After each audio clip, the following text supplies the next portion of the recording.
Selamat pagi dan salam sejahtera buat kita semuanya. Di sini saya Lucia Siboro dengan NIM A1C1190098 akan menjelaskan materi mengenai larutan asam basa.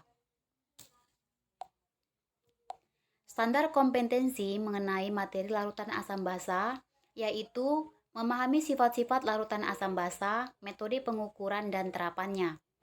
Adapun kompetensi dasar dari materi larutan asam basa yaitu mendeskripsikan teori-teori asam basa dengan menentukan sifat larutan dan menghitung pH larutan. Selanjutnya yaitu indikator materi larutan asam basa. Yang pertama menjelaskan pengertian asam dan basa menurut Arrhenius. Yang kedua menjelaskan pengertian asam dan basa menurut Bronsted dan Lowry. Yang ketiga menuliskan persamaan reaksi asam dan basa menurut Bronsted dan Lowry dan menunjukkan pasangan asam dan basa konjugasinya.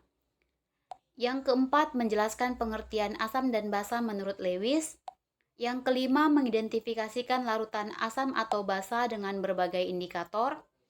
Dan yang keenam mampu menyebutkan contoh penggunaan asam atau basa dalam kehidupan sehari-hari. Selanjutnya masuk pada karakteristik materi larutan asam basa. Yang pertama bersifat abstrak, yaitu reaksi ionisasi dalam larutan asam atau basa, proses pelepasan ion H+ atau OH- dalam larutan asam atau basa. Yang kedua, adanya konsep, yaitu konsep larutan asam basa, kekuatan asam basa, dan derajat ionisasi. Dan yang ketiga yaitu aplikatif, yaitu asam atau basa yang banyak ditemukan dalam kehidupan sehari-hari. Selanjutnya yaitu kesulitan siswa di dalam memahami materi larutan asam basa. Yang pertama, siswa mengalami kesulitan di dalam melihat reaksi ionisasi larutan asam atau basa secara nyata. Yang kedua, siswa mengalami kesulitan di dalam melihat reaksi penetralan asam basa. Yang ketiga, siswa mengalami kesulitan di dalam mengaplikasikan pH untuk soal yang kompleks. Yang keempat, siswa mengalami kesulitan di dalam menggolongkan senyawa ke dalam asam atau basa. Yang kelima, siswa mengalami kesulitan di dalam melakukan perhitungan matematis. Dan yang keenam, siswa mengalami kesulitan di dalam mengidentifikasikan asam atau basa dengan menggunakan indikator. Selanjutnya yaitu strategi pengajaran. Yang pertama yaitu pendekatan pembelajaran konstektual atau contextual teaching and learning. Ini merupakan konsep belajar yang membantu guru mengaitkan antara materi yang diajarkan dengan situasi dunia nyata siswa dan mendorong siswa membuat hubungan antara pengetahuan yang dimilikinya dengan penerapannya dalam kehidupan mereka sehari-hari. Selanjutnya yaitu strategi pembelajaran inquiry, yaitu suatu proses untuk memperoleh dan mendapatkan informasi dengan melakukan observasi atau eksperimen untuk mencari jawaban atau memecahkan masalah terhadap pertanyaan dengan bertanya dan mencari tahu. Strategi pembelajaran inquiry ini menekankan kepada proses mencari dan menemukan. Selanjutnya yaitu media pengajaran. Media pengajaran mengenai materi larutan asam basa ini yang pertama ada rekaman video. Jadi nanti pada PPT slide yang terakhir akan ditayangkan contoh video yaitu video tentang indikator asam basa dan larutan asam basa yang berbahaya bagi tubuh. Yang kedua ada PowerPoint, pembuatan PowerPoint yang dilatar belakangi larutan asam basa. Dan yang ketiga makromedia flash, ini membuat animasi proses ionisasi dari asam basa serta proses penggunaan berbagai indikator asam basa serta animasi lainnya yang berkaitan dengan materi asam basa. Baiklah, kita masuk pada materi larutan asam basa. Ada 4 poin yang akan dijelaskan. Yang pertama, mengenai teori asam basa. Yang kedua, kekuatan asam basa. Yang ketiga, pH larutan asam basa. Dan yang keempat, aplikasi asam basa. Kita masuk pada pembahasan yang pertama, yaitu mengenai teori asam basa. Dalam kehidupan sehari-hari kita cukup sering menjumpai senyawa asam dan basa, baik dari makanan maupun barang yang kita gunakan. Nah, salah satu contohnya adalah deterjen yang kita gunakan untuk mencuci pakaian. Itu merupakan zat yang bersifat basah. Secara umum, asam itu merupakan cairan yang berasa asam dan dapat memerahkan kertas lakmus biru. Sedangkan basa itu merupakan cairan yang berasa pahit dan dapat membirukan kertas lakmus merah. Adapun garam yaitu cairan yang berasa asin. Seiring dengan perkembangan ilmu pengetahuan dan teknologi, ada beberapa para ahli menjelaskan sifat asam dan basa melalui sebuah teori secara rinci. Ada 3 teori asam basa menurut para ahli, antara lain yaitu teori Arrhenius, teori Bronsted-Lowry, dan teori asam basa Lewis.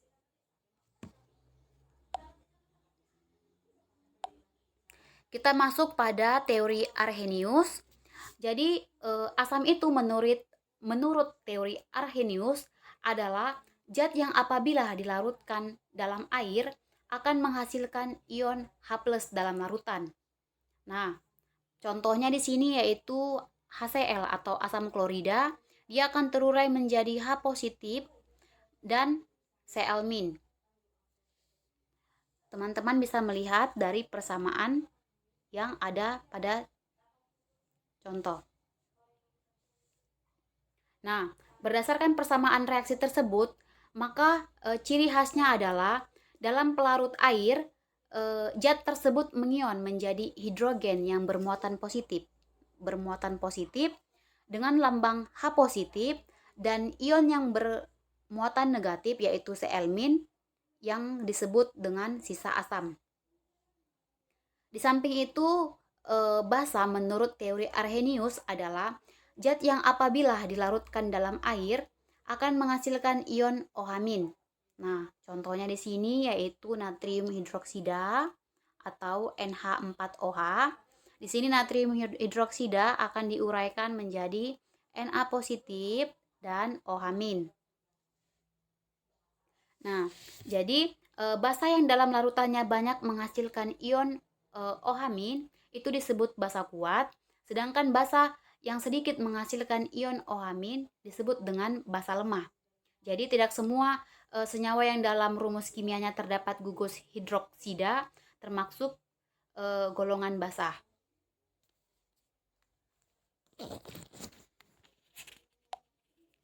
Jadi kelemahan dari teori Arrhenius ini yaitu hanya berlaku untuk larutan dalam air saja.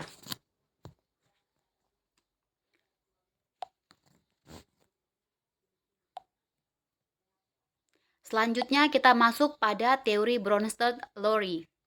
Nah, pada tahun 1923, ahli kimia yang bernama Johannes Nicolaus Bronsted dan Thomas Martin Lowry mengembangkan definisi asam dan basa berdasarkan kemampuan atau menerima proton.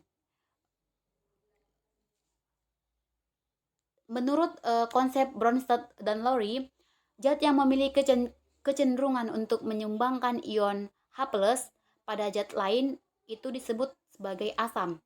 Sedangkan zat yang memiliki kecenderungan untuk menerima ion H+ dari zat lain itu disebut definisi dari basa.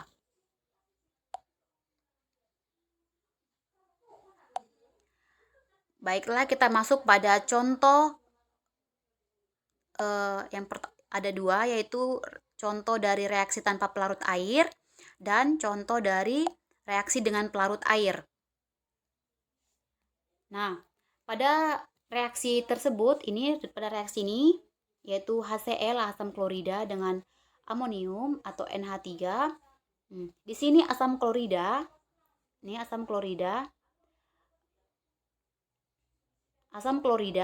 menyumbangkan proton yaitu H+ pada amonia tuh NH3 dan membentuk ion amonium NH4+ yang bermuatan positif sehingga NH3 ini merupakan basa Bronsted-Lowry karena menerima proton. Nah, pada bagian produk yaitu Cl- ini disebut dengan basa konjugasi dari HCl dan NH4+ atau ion hidronium. Dan NH4 positif ini atau ion hidronium ini disebut sebagai asam konjugasi dari basa NH3. Oke. Jadi senyawa yang dapat bertindak sebagai asam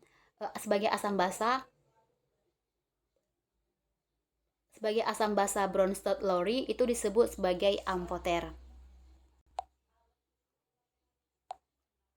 Selanjutnya yaitu pasangan asam basa konjugasi. Nah, di sini HCl itu merupakan asam 1, H2O itu merupakan basa 1, H3O plus itu asam 2, dan Cl- yaitu basa 2. Nah, pasangan asam basa konjugasi bagaimana? Nah, pasangan asam konjugasinya itu jika pasangan asam konjugasi yaitu asam 1 yaitu HCl dengan basa 2. Tuh, Cl-. Itu merupakan pasangan dari asam konjugasi. Sedangkan pasangan basa konjugasi yaitu terletak pada basa 1 yaitu H2O dengan asam 2 yaitu H3O+. Nih. Nah, jadi asam konjugasi itu memiliki pengertian yaitu asam yang terbentuk dari basa yang menerima proton atau H3O+, sedangkan basa konjugasi yaitu basa yang terbentuk dari asam yang melepaskan proton atau Cl-. Selanjutnya kita masuk pada teori Lewis. Nah, teori asam basa Lewis ini menjelaskan tentang asam dan basa berdasarkan struktur dan ikatan. Nah, jadi asam menurut Lewis itu adalah suatu zat yang mempunyai kecenderungan menerima pasangan elektron dari basa.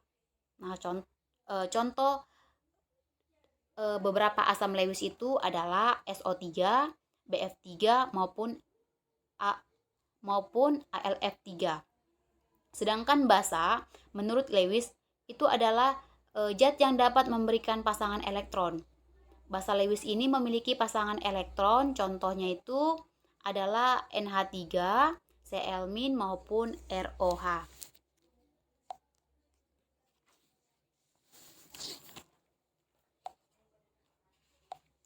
Selanjutnya yaitu kekuatan asam basa.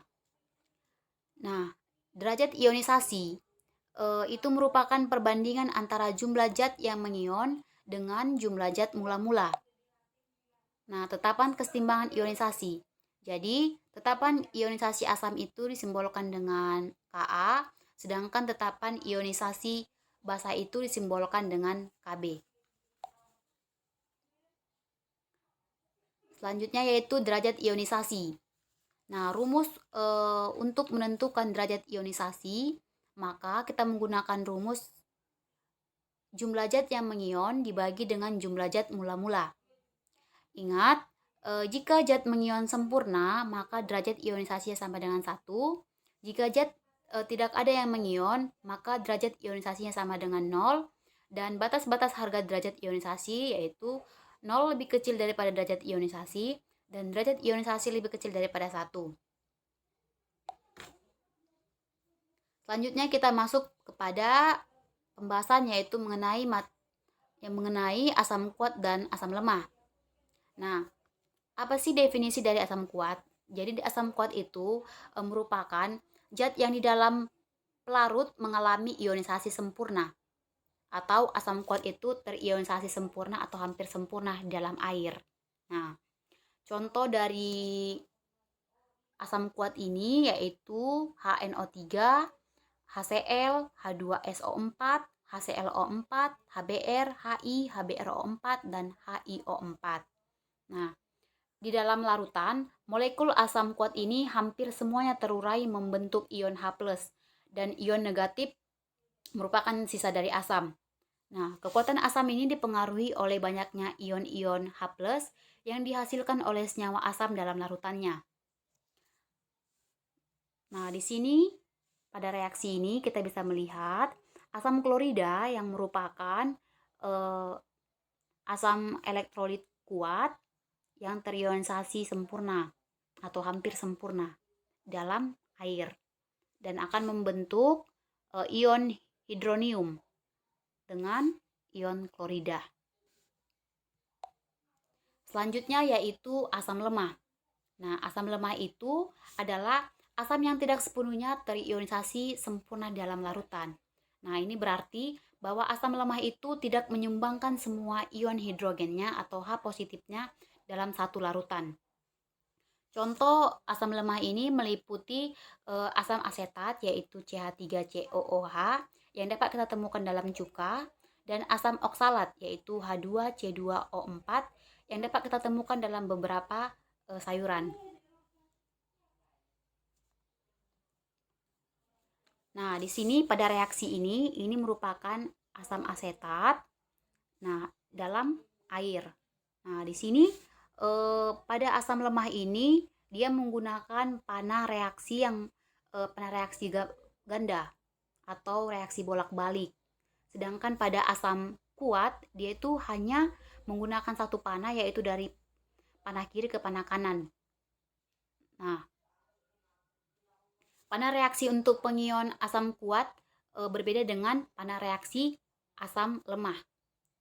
Jadi panah reaksi untuk pengion asam lemah ini dalam air itu adalah panah ganda yang menunjukkan reaksi maju dan mundur yang terjadi pada kesetimbangan. Nah, pada kesetimbangan asam lemah dan basa konjugasinya itu dan ion hidrogen semuanya ada dalam larutan berair. Nah,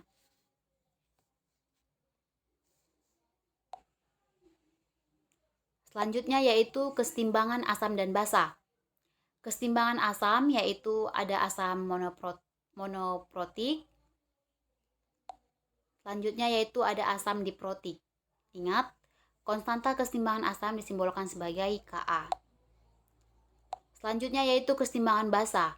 Yang pertama ada basa monohidroksi, yang kedua ada basa dihidroksi. Selanjutnya yaitu pada pembahasan pH larutan asam basa. pH itu atau derajat keasaman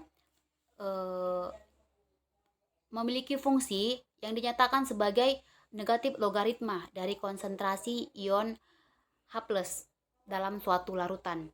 Nah, jadi jika kita ingin mencari pH, maka kita dapat menggunakan rumus yaitu pH sama dengan min log H positif. Selanjutnya yaitu pOH. Apa sih itu pOH? pOH itu dinyatakan sebagai konsentrasi ion OH-. Tingkat kebasaan larutan dinyatakan juga dengan pH. Jadi sehingga semakin basa larutan, maka semakin besar konsentrasi ion OH-nya. Dan semakin kecil nilai pOH dan semakin besar nilai pH. Adapun rumus untuk mencari konsentrasi ion OH- ini yaitu menggunakan pOH sama dengan min log OH-. Dan yang terakhir yaitu untuk menentukan tetapan kesetimbangan autoimonasi air atau KW. Dapat menggunakan rumus yaitu KW sama dengan nih H positif dikali dengan OH-. Selanjutnya yaitu contoh asam basa dalam kehidupan sehari-hari. Nah, contoh asam dalam kehidupan sehari-hari, salah satu contohnya itu seperti asam cuka. Ini digunakan untuk masak-memasak dalam masakan. Nah, yang kedua itu ada air keras. Nah, ini digunakan pada baterai, dan asam yang terdapat pada baterai tersebut yaitu asam sulfat. Yang ketiga ada asam lambung, digunakan untuk membantu mencerna makanan yang kita makan. Nah, asam tersebut merupakan asam klorida. Dan selanjutnya yaitu asam sitrat. Ini banyak terdapat pada makanan dan minuman, terutama minuman atau makanan yang berkemasan. Juga ada pada agar-agar, yaitu untuk menambah rasa dan juga keasaman. Dan contohnya masih banyak lagi. Selanjutnya yaitu contoh basa, yaitu dapat kita temukan pada semua sabun dan sampo, soda api, soda kue, dan lain sebagainya. Nah, contoh asam basa. Nah, pada asam organik, pada buah jeruk itu terdapat asam, yaitu asam sitrat. Sedangkan pada semut itu terdapat asam, yaitu asam format. Nah, sedangkan asam mineral pada asam lambung itu terdapat asam klorida, sedangkan pada aki mobil itu terdapat asam sulfat. Selanjutnya di sini saya akan menayangkan contoh video indikator asam basa dan contoh larutan asam basa yang berbahaya bagi tubuh. Selamat menyaksikan. Akan kita pelajari pada pertemuan kali ini adalah indikator asam basa. Untuk mengenali suatu zat bersifat asam atau basa, kita tidak boleh sembarangan mencicipi atau memegangnya karena akan sangat berbahaya. Contohnya asam sulfat yang dalam kehidupan sehari-hari digunakan sebagai air aki. Bila asam sulfat terkena tangan, akan melepuh seperti luka bakar, dan bila terkena mata, akan mengakibatkan kebutaan. Contoh lain adalah natrium hidroksida yang banyak digunakan untuk membersihkan saluran air bak cuci. Bila terkena tangan, akan terasa licin dan gatal-gatal, serta tangan mudah terluka iritasi. Jadi, bagaimana cara mengenali zat bersifat asam atau basa? Cara yang tepat untuk menentukan sifat asam dan basa adalah dengan menggunakan zat penunjuk yang disebut dengan indikator. Indikator asam basa adalah zat yang dapat berbeda warna dalam lingkungan asam dan basa. Ada beberapa jenis indikator yang dapat digunakan untuk membedakan larutan yang bersifat asam dari larutan yang bersifat basa, antara lain kertas lakmus, larutan indikator, dan indikator alami. Untuk lebih jelas, Oke, baiklah teman-teman, itu adalah penjelasan dari indikator asam basa dan larutan asam basa yang berbahaya bagi tubuh.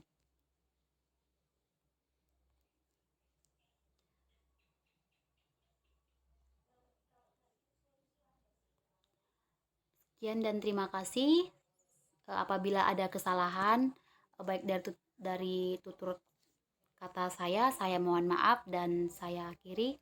Selamat pagi dan selamat beraktivitas.